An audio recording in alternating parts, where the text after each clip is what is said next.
A season-ending injury, rookie stealing the show, and some wildcat quarterback formations. This is another episode of Eagles Training Camp Diaries.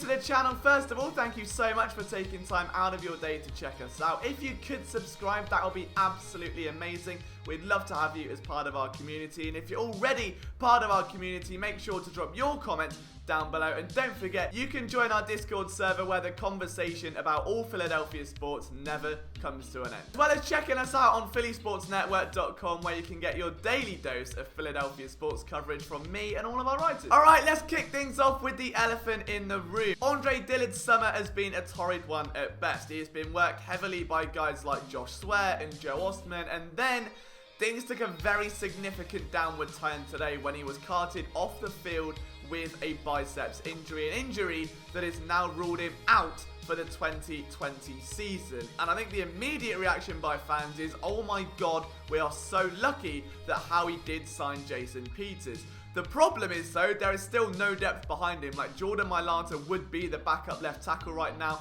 unless you want to try and swing out one of the guards, someone like Pryor or Sayamalo. It's a bit of a risk. They might well look at a free agent or trading for someone that could just be a backup. That's all they need. They don't need a starter. They're very lucky that they got Jason Peters back, but this is bad news for Dillard. What's there reason to be overly confident with Dillard going into 2020? I think a reasonable amount. Through training camp, he hasn't looked fantastic. And again, losing to guys like Josh Sweat and Joe Ostman so consistently doesn't exactly bode well when you face a pass rusher like Chase Young head-to-head in week 1. I do think that he showed enough in the games against Buffalo and Chicago last year to at least be worthy of that starting role and to go into it with nothing but confidence in him and on his shoulders that he can get the job done by his teammates and the coaching staff.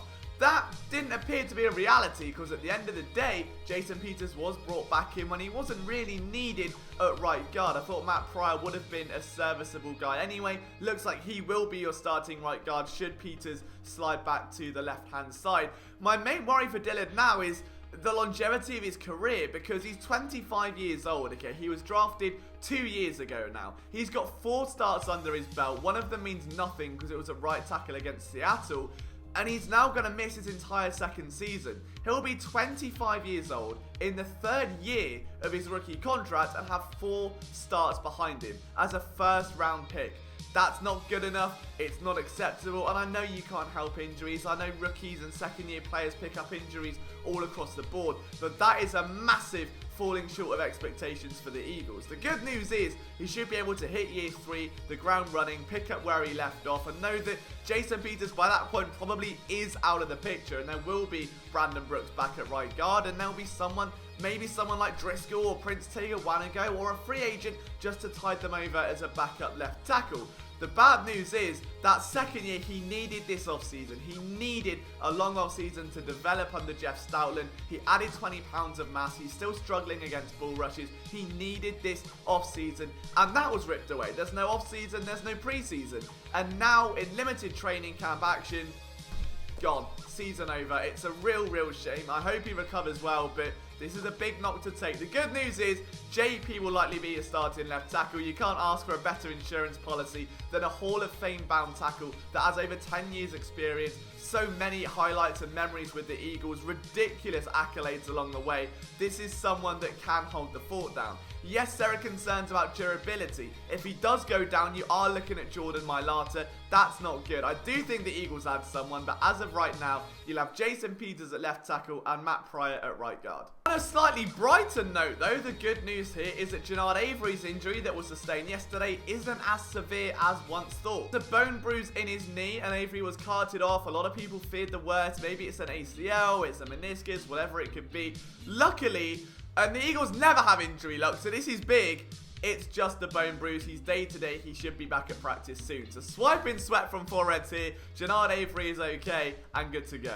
But talking of defensive ends, one man who really did ball out today was Casey Toohill. He had 3 sacks in team drills, according to Mike K, which is absolutely unreal. Now, again, 7th round pick, Casey Toohill, coming in at the back end of the depth chart. There's a battle ahead of him with Sharif Miller, Joe Ostman, and Avery, all of them jostling for that edge 5 role. And if Toohill can continue at this rate, if he can keep making plays, can keep pushing his way up the depth chart. Now again, Avery's out of the picture at the moment. There is a chance that he can sneak in, make some waves, and either sneak onto that practice squad or maybe even a spot higher on the fringe of the roster. He's got to keep that momentum up, but this is at the very least very, very encouraging. Another day, another John Hightower reception that causes people to turn their heads, this time a 20-yard gain, and I'm just going to again pretend like I'm shocked and then fall in love a little bit more and dream of us holding hands, spinning round in a field of daisies and dreaming about all the Pro Bowls that he is sure to win. But the one takeaway I had from the receivers today wasn't Deontay Burnett's breakout, which continues to happen as he looks to solidify his space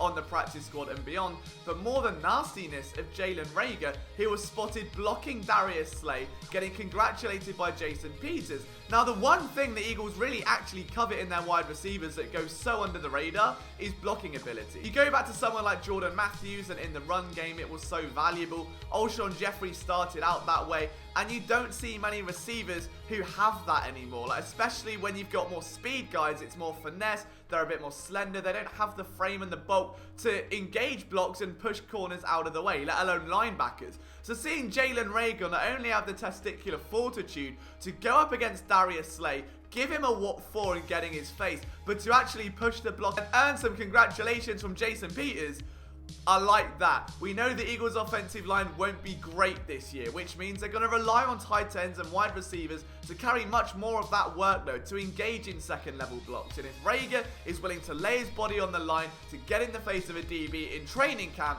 that bodes very, very well for practice. Talking of Darius Slay, though, he does seem to be finally trending in the right direction, which will come as a massive sigh of relief to fans everywhere after a pretty tumultuous time against the cars of Sonic the Hedgehog, okay? He's been lined up against speed guys, struggled a little bit throughout that process, but now he's beginning to make some plays. Notably, a pass breakup against Deshaun Jackson drew the attention of Tim McManus, which is always good because it was Deshaun Jackson that worked him earlier in camp, and I know that those drills are often designed for wide receivers to win, but it's always good to see a CB1 who's being paid that much money actually make an impact. And finally, the Wildcat quarterbacks. I've been begging since day one, since I saw the drafting of Jalen Hurts, since I saw the appointment of Marty Mornhinweg in his coaching staff, I have been dying to see how the Eagles will use their quarterbacks. Will they maybe look at 2 quarterback sets in training camp? Will they instead go on Wildcat formations? Will they do more Philly special and trick plays looks? And the answer is Greg Ward Jr. threw a pass on an end around, found JJ Arcega-Whiteside, who continues his trend into solidifying a role as a starter. You love to see it. I mean, the Eagles do have a lot of names. They've got Greg Ward, Jalen Hurts, Carson Wentz. You can argue that a couple others with former quarterback experience could end up in this situation, but I love it. I love that the Eagles are getting creative in training camp. They won't want to show their hand entirely just yet, but the fact that even without it being behind closed doors, they're experimenting with getting other guys involved, putting the ball in the hands of playmakers. You love to see it. I'm excited. Guys, that winds up another episode of Training Camp Diaries. Thank you so much for taking time out of your day to watch it. If you enjoyed the show, make sure you leave a like and drop your comments on today's news down below. From myself, Liam Jenkins, we'll see you soon.